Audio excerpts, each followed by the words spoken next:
नमस्कार. निरामय औषधांशिवाय आरोग्य या विशेष कार्यक्रमात मी सुप्रिया तुमचं मनःपूर्वक स्वागत करते. स्त्रियांनी स्वतःकडे दुर्लक्ष केल्यामुळे त्यांना अनेक आजार होत असतात आणि या आजाराचे परिणाम खूप मोठ्या प्रमाणावर होतात. या स्त्रियांच्या आजारांविषयी आज आपण आपल्या आजच्या भागामध्ये चर्चा करणार आहोत. स्वयंपूर्ण उपचाराचे प्रणेते योगेश चांदोरकर आणि अमृता चांदोरकर यांच्यासोबत. सर आणि मॅडम, तुम्हा दोघांचं कार्यक्रमात खूप खूप स्वागत. धन्यवाद.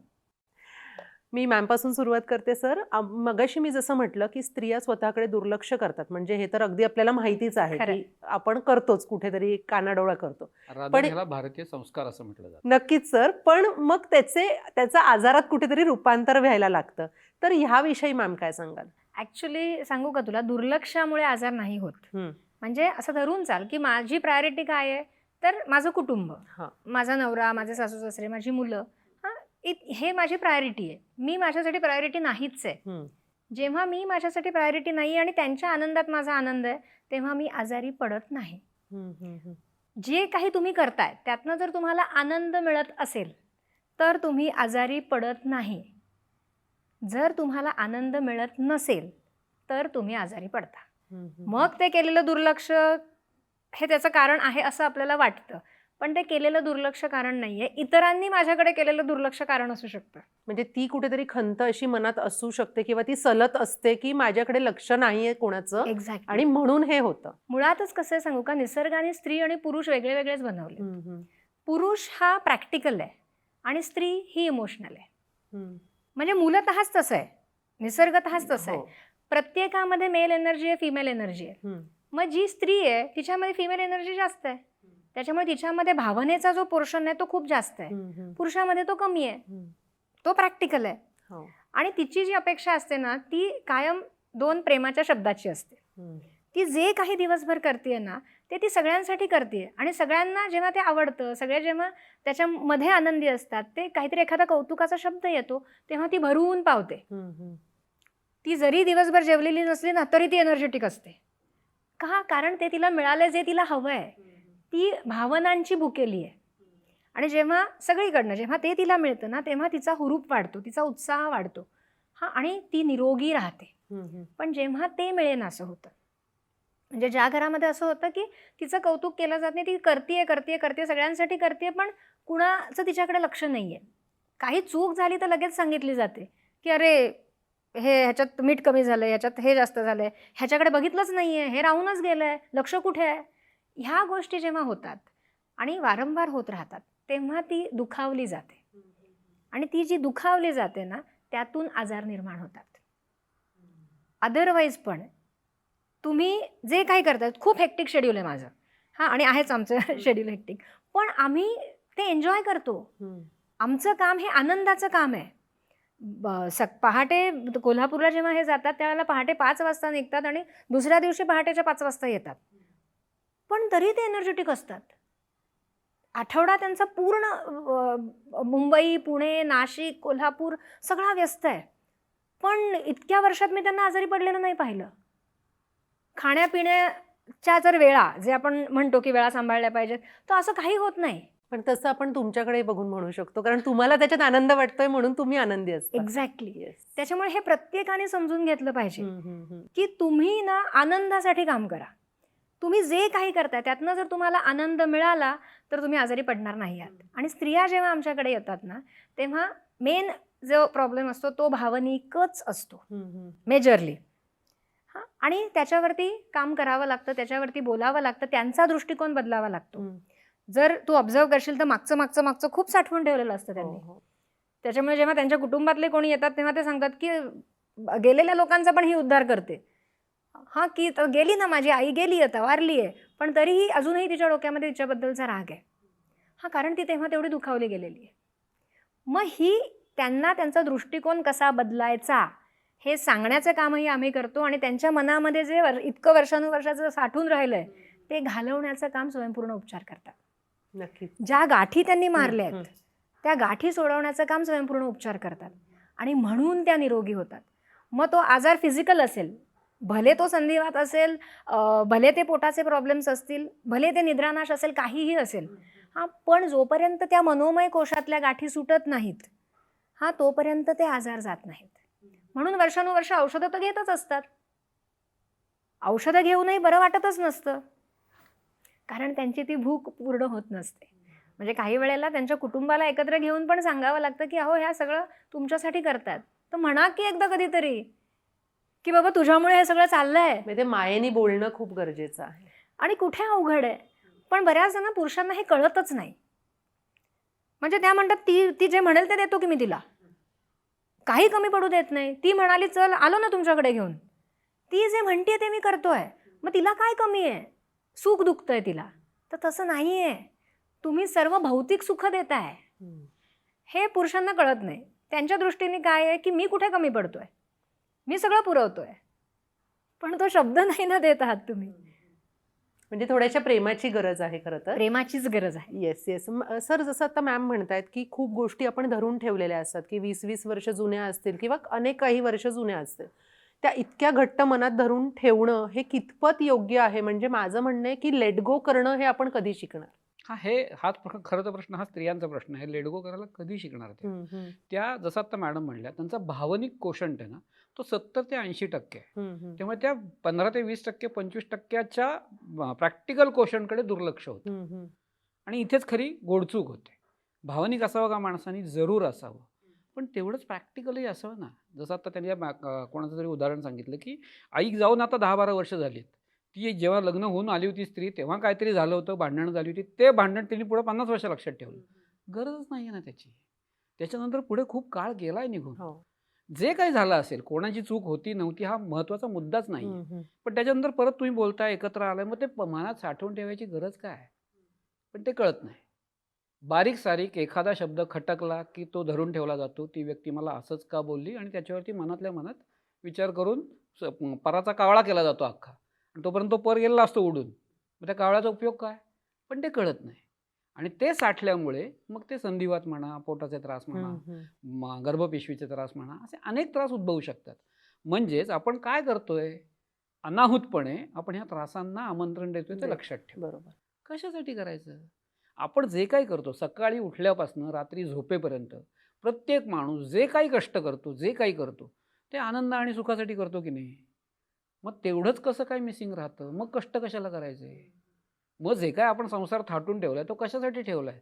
आजारांना आमंत्रण द्यायला ठेवलाय का? पण अनाहूतपणे आपण आजारांना आमंत्रण देत राहतो. तोच संसार सुखाचा करण्यासाठी, जो ऑलरेडी सुखाचा आहे. वाद कुठे होत नाहीत. अशी म्हण पण आहे, भांड्या शेजारी भांडं आलं की ते वाजतं. मग ते वाजवतच बसायचं एकासारखं, का स्वयंपाक पण करायचा आहे? हे विसरून जातात. त्या भांडी वाजवण्याच्या नादात स्वयंपाक राहतो आणि मग अवघड. मॅम, असं पाहिलं जातं की मानसिक स्वास्थ्य जेव्हा तुमचं बिघडतं, म्हणजे स्त्रियांमध्ये स्पेशली, त्यावेळेला कुठेतरी अनियमित मासिक पाळी या गोष्टीला सुरुवात होते. तर ते कशामुळे होतं? हॉर्मोन्स हे तुमच्या भावनेशी निगडीत आहेत ना. म्हणजे ज्या वेळेला हॉर्मोन्स डिस्टर्ब होतात तेव्हा तुमच्या भावना ह्या डिस्टर्ब होतात, आणि वाईस वर्सा. जेव्हा तुमच्या भावना डिस्टर्ब आहेत तेव्हा तुमचे हॉर्मोन्स डिस्टर्ब होणारच आहेत. त्याच्यामुळे सततचा भावनिक गुंता, ताण आणि त्याच्यामध्ये वर खाली होणं हे त्याला आमंत्रण देतं. त्याच्यामुळे तुमचे हॉर्मोन्स इम्बॅलन्स्ड होत राहतात, आणि मग त्याचा परिणाम तुमच्या रिप्रोडक्टिव्ह सिस्टीमवरती होतो. त्याचा परिणाम तुमच्या पूर्ण शरीरावर होतो, तुमच्या मेटाबॉलिझमवरती होतो, आणि मग ते त्रास उद्भवतात. आता इथे आम्हाला काय करायचं आहे? भावना जेव्हा म्हणतो त्यावेळेला मुख्यत्वे जलतत्व येतं, वायुतत्व येतं. म्हणजे हृदयचक्र पण येतं, पण स्वाधिष्ठान चक्र पण येतं. कारण तो हळवेपणा जल आहे, मनाचा कारक जल आहे. त्याच्यामुळे जल हे कशाचं हे आहे? तर स्वाधिष्ठान चक्राचं. त्याच्यामुळे जल ज्या वेळेला डिस्टर्ब होतं तेव्हा तुमचं स्वाधिष्ठान चक्र डिस्टर्ब होतं. शरीरातला जलाचा भाग हा डिस्टर्ब होतो, आणि त्याच्यामुळे टचकन पाणी येतं. तिच्याच डोळ्यात येतं ना. खूप कमी पुरुष आहेत की काहीतरी बघ झालंय म्हणून त्यांच्या डोळ्यात पटकन पाणी आलं, पण स्त्रीच्या डोळ्यात पटकन येतं, कारण तो हळवेपणा तिच्याकडे उपजत आहे. पण तो वाढत गेला की जल आणि अग्नी मिळून हॉर्मोन्स बनतात, की मग तिथे ती एक असंतुलितता आली. आणि हेच जेव्हा आपण संतुलित करतो त्यावेळेला ते जागेवर यायला लागतं. बऱ्याचदा लोक म्हणतात की तुम्ही म्हणता सोडून द्या, तर तुम्हाला म्हणायला सोपं आहे, पण माझ्या आजूबाजूला त्या गोष्टी रोज घडतात, मी कशी सोडून देऊ? मग तेव्हा आम्ही एवढंच सांगतो की ठीक आहे, आत्ता तुम्ही तशीच परिस्थिती आहे, आजूबाजूला त्रासच आहे, येता जाता कुणी ना कुणीतरी काहीतरी बोलतंय, ते स्मरणात कशाला ठेवायचं? स्मरणात ठेवल्याने आनंद होणार आहे का, बरं वाटणार आहे का? तर ठेवा. पण जे शब्द तुम्हाला टोचणार आहेत, सतत तुम्हाला त्रास देणार आहेत, त्याला इग्नोर करा. मग इग्नोर कसं कराल? समोर तर ती व्यक्ती आहे जिचा मला राग येतोय. हां, मग त्या परमेश्वराला प्रार्थना करा. जर तुम्हाला समोरच्या व्यक्तीमध्ये बदल हवे असतील तर तुम्हाला बदल मागावे लागतील ना. तुम्ही जर त्याच्या नावाने बोटं मोडत राहिलात तर ती व्यक्ती बदलेल का? तुम्ही त्याच्याशी पण तसंच वागत राहिलात तर ती व्यक्ती बदलेल का? जर तुम्हाला समोरनं वेगळं उत्तर हवंय तर तुम्हाला ती प्रोसेस पण बदलायला लागेल ना. गणित तुम्हाला त्या पद्धतीने सोडवावं लागेल, जे उत्तर तुम्हाला हवंय ते मिळावं या पद्धतीने. मग तुम्हाला तुमच्या वागण्या बोलण्यामध्ये बदल करावा लागेल आणि मुख्यत्वे तुम्हाला तुमच्या विचारांमध्ये बदल करावा लागेल. ज्या वेळेला समोरची व्यक्ती तुमच्या मनासारखं नाही वागत आहे तर तुम्ही तिला शांतपणे ते सांगू शकता का तुमच्या अपेक्षा? तसाही प्रयत्न काही जणांनी केला आणि त्यांना रिझल्ट मिळाले. पण समोरची व्यक्ती समजणारी नसेल, हां, तुम्ही तिला समजवायला गेलात आणि तिने ते वेगळ्या पद्धतीने घेतलं तर त्यातनं पण काही निष्पन्न होत नाही. मग अशा वेळेला आम्ही म्हणतो की तुम्ही त्या नियतीकडे, त्या परमेश्वराकडे, त्या प्रकृतीकडे मागा ना, की मला काय हवंय, तर मला ह्या समोरच्या व्यक्तीमध्ये बदल हवा आहे. मग लोक म्हणतात असं होईल, तर असं होतं जेव्हा तुम्ही सतत ते मागताय. तुम्ही जो विचार करताय त्या वाईब्स तुम्ही निर्माण करताय. असं धरून चला, मी सतत म्हटलं की तुम्ही मूर्ख आहात, तुम्ही बावळट आहात, तुम्हाला अक्कल नाही आहे, असं जर मी सतत म्हणत राहिले ना तर तुम्हाला हे वाटायला लागेल की हो मी मूर्खच आहे.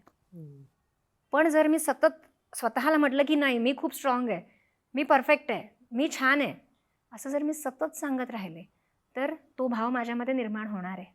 जर तुम्हाला समोरच्यामध्ये बदल हवा तर सतत म्हणत राहा की बदलू दे, बदलू दे, बदलू दे, सगळं छान होऊ दे.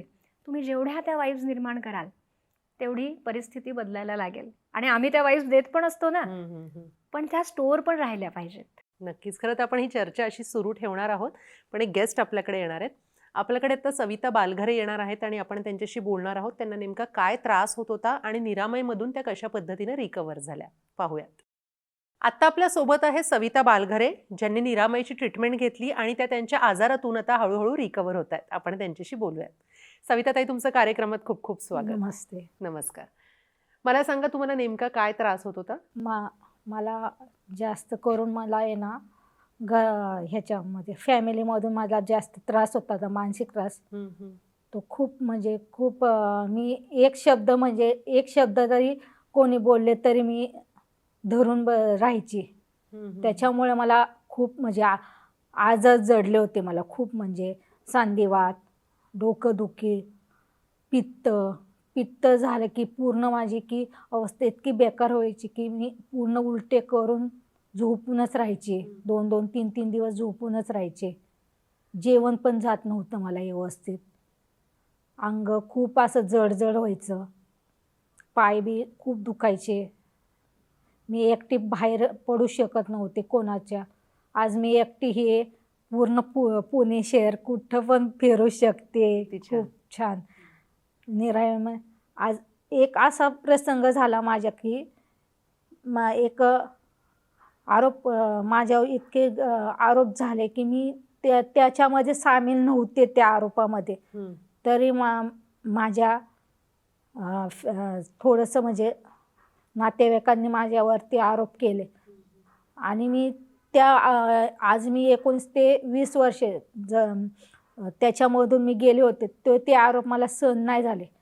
मी अशीच बसले होते आणि मला टी व्ही चालू केला तर मी मॅडमची आणि सरांची मुलाखत पाहत होते आणि पाहता की खाली नंबर येतो, त्या नंबरवरती मी लगेच फोन केला, अपॉइंटमेंट घेतली. लगेच संध्याकाळी मी मिस्टरांना म्हणलं की मी खूप म्हणजे आज मी संधिवातातून ह्याच्यातून म्हणजे मला काही मानसिक त्रास होता की त्याच्यातून मला आजार हे झालते, संधिवात प्रॉब्लेम होता. माझे मिस्टर कुठं पण म्हणजे आयुर्वेदिक केले, सगळं केलं, तरी मला काही फरक नाही. तर ते म्हणले शेवट चल, जिथं तुला बरं वाटन तिथं आपण जाऊ. तर ते पण त्यांना पण वाटत होतं की हा आरोप खोटा आहे. तो म्हणले चल जिथं तू शांत होशील तिथं तू चल. मी लगेच संध्याकाळी 5-5:30 पुणे सेंटरला पल्लवी मॅडमला भेटले. पहिल्या दिवशी भेटले. त्याच्यानंतर ट्रीटमेंट चालू झाली माझी. पण त्या टायमाला करोनाचा काळ होता माझा. माझी आर्थिक पूर्ण माझी आर्थिक ढासळली होती. मी तर सुरुवातीला 2 ते 3 महिने असे करायले, पण माझे आर्थिक माझी हे व्हायला लागली. मग मी कमी कमी ट्रिपने म्हणजे 2 दिवसांनी 4 दिवसांनी ट्रिपनीचा एखादा फोन करायची. मला सांगितले ते 3 ट्रिपनीचा फोन करायचा, पण मी म्हणलं की मला आज शक्य नाही एवढं आर्थिक द्यायला. त्याच्यानंतर मी यूट्यूबवरती टी व्हीवरती सरांची अमृता मॅडमची मुलाखत पाहत गेले. मला इच्छा झाली की त्यांना भेटायची इच्छा झाली. एक दिवस अशी ट्रिपनीला आले होते पल्लवी मॅडमला म्हणलं आज सर आहे तर मला सरांसंग भेट घ्यायची. तर सर लगेच आहे ना त्यांची पेशंट झाल्याच्या नंतर लगेच दुसऱ्या कॅबिनमध्ये आले, मला भेटले व्यवस्थित. त्याच्यानंतर मी तवरच मॅडमला पण नव्हतं भेटले. मग तिथून मग नंतर थोडं ओळख झाल्याच्या नंतर सर मला तेव्हाच म्हणले तुमची ट्रीटमेंट खूप कमी होत चाललेली. तर मी सरांना सगळं माझं आर्थिक सांगितलं. म्हणलं माझ्या काही एवढं आर्थिक होणार नाही. तर सर म्हणले आम्ही काही पैशासाठी करत नाही. तुम्ही आज डॉक्टर का गेल्यात त्यांनी ते डोस तुम्ही पूर्ण डोस घेतल्याशिवाय तुम्हाला कसं बरं नाही वाटत, तसंच हे आहे ती पूर्ण ट्रीटमेंट झाल्याशिवाय तुम्हाला पूर्ण होणारच नाही. तुम्ही पैशाची चिंता करू नका. मग त्याच्यानंतर जरी मला असं वाटलं कुठंतरी आतमध्ये वाटलं तरी मी तो कमी थोडं वाढवत गेले. त्याच्यानंतर मग मी म्हणलं एक दिवस म्हणलं तरी मी 1-1.5 वर्षांनी मी मॅडमला भेटले. मॅडम पण त्याच बोलल्या. मग त्याच्यानंतर मला धीर आला. मी म्हणलं आता मला ह्याच्यातून क्लिअर व्हायचं आहे. मी आता पैसे बघणार नाही. मला ती माणसं देवासारखी भेटलेली, मी त्याच्यातून पूर्ण क्लिअर होणार आहे. आज माझ्या मागं 2 मुलं आहे, 1 मुलगी 1 मुलगा आहे. माझे मिस्टर आहे. माझ्या मिस्टरांना तेच वाटत होते कुठं तरी ती बरी हो. आणि ते आज माझ्या लग्नाला 22 वर्ष झाले. म्हणजे आज मी 20 ते 21 वर्षे मी ते म्हणजे आज 5 वर्षापूर्वी म्हणजे 19-20 वर्षे मी ते मनामध्ये दाबून त्याच्यामुळे माझे हे रोग सगळे जडले होते. त्याच्यातून एक सगळे क्लिअर झालेले माझे. आता कसं वाटतंय तुम्हाला? खूप छान वाटतं. छान. आपण सरांशी बोलूयात ह्या केसबद्दल तुमच्या.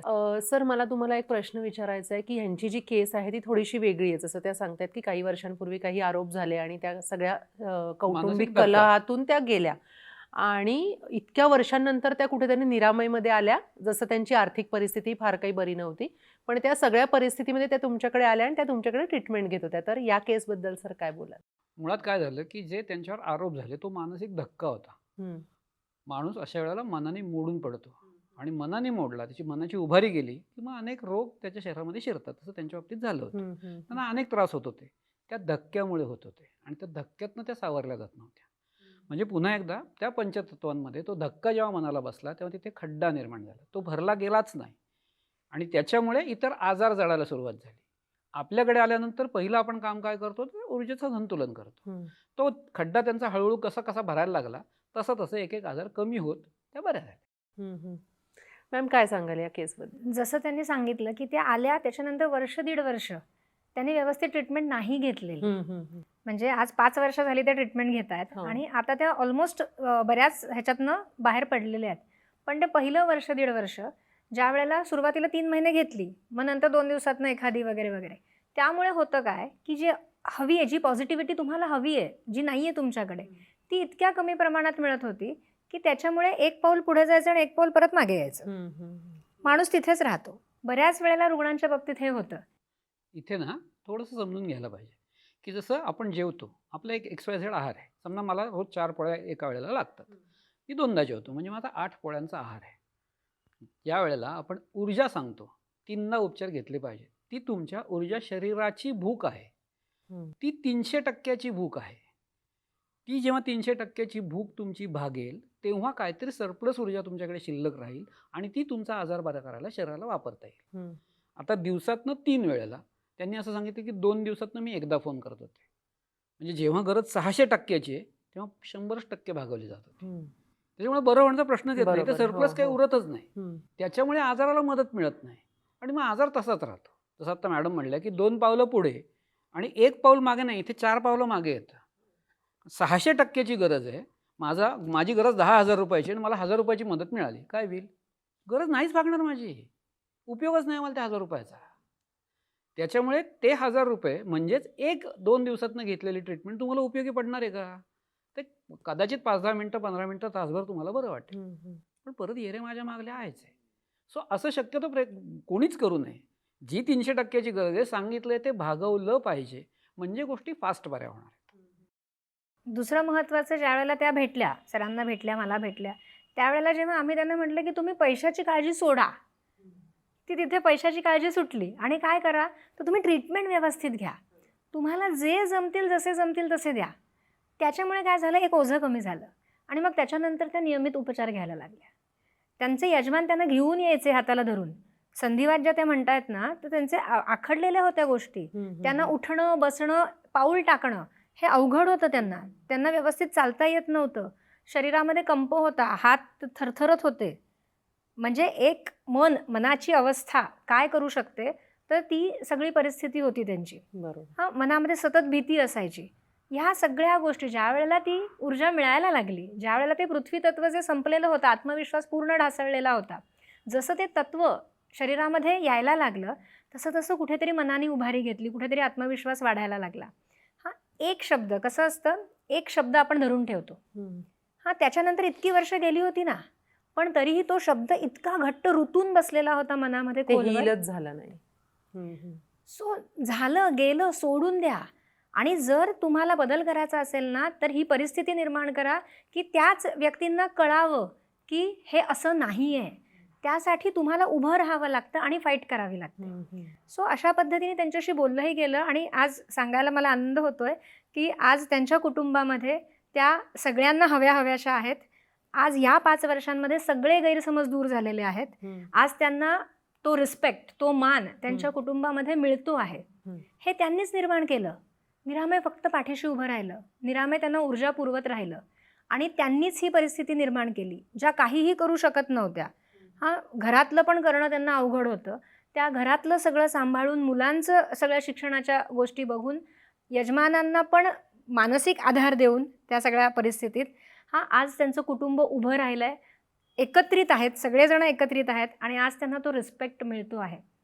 सो ह्या सगळ्या गोष्टी घडल्या त्या केवळ त्या पंचतत्वांच्या संतुलनामुळे, कारण तेच पूर्णपणे बिघडलेलं होतं. नक्कीच. खरं तर आपल्याला ही चर्चा अशीच चालू ठेवायला खूप आवडली असती, मात्र आपला वेळ इथं संपत आलाय.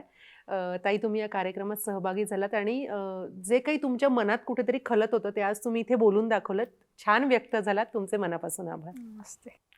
सर आणि मॅडम, तुमच्या दोघांचेही खूप खूप आभार. तुम्ही मोलाचं मार्गदर्शन केलं. धन्यवाद. जसं आपलं मन कुठेतरी असंतुलित होतं, त्यावेळेला आपलं शरीर सुद्धा असंतुलित होतं. आणि त्यावेळेला या सगळ्याचा त्रास आपल्या शरीरावर दिसायला लागतो, वेगवेगळे आजार आपल्याला जडायला लागतात. मात्र निरामयमध्ये आल्यानंतर हे सगळं संतुलन पुन्हा एकदा व्यवस्थित होऊ शकतं. आजच्या या भागामध्ये आपण इथेच थांबणार आहोत. पुन्हा भेटूयात एका नवीन भागामध्ये. तोपर्यंत नमस्कार. साध्या आजारांपासून ते मोठ्या आजारांपर्यंत घरी राहून फक्त व्हॉट्सॲप किंवा ईमेलने माहिती पाठवून लागोलाग सुरू करता येणारे उपचार म्हणजे विनास्पर्श विनाऔषध केले जाणारे स्वयंपूर्ण उपचार. आजच संपर्क साधा.